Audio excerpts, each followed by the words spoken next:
Welcome. In today's guide, I'll walk you through the simple steps to enable pop-up notifications for news updates on the X app. If you've been missing out on breaking stories or important updates, this quick setup will make sure you never miss an alert again. Let's get started. First, open the Settings app on your phone. This is where you can control permissions, notifications, and the way your apps interact with your device.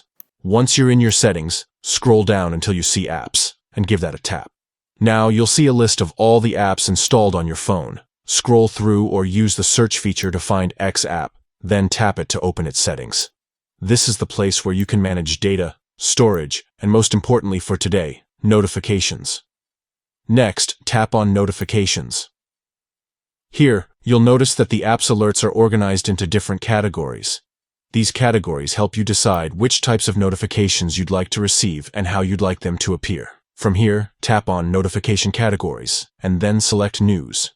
This will open up the specific settings just for news-related updates. Finally, look for the option labeled Show as Pop-up and toggle it on. Once this switch is activated, any news notification from the X app will appear directly on your screen as a pop-up. This way, you'll never miss an important headline, even if you're using another app or when your screen is locked. And that's it. In just a few simple steps, you've enabled pop-up notifications for news on the X app. From now on, your device will prioritize these updates and show them front and center, keeping you informed at all times. If you ever change your mind, you can follow the same path in your settings and simply toggle the option back off. It's completely flexible and easy to manage. So go ahead, set it up, and enjoy staying instantly updated with the latest news on your X app.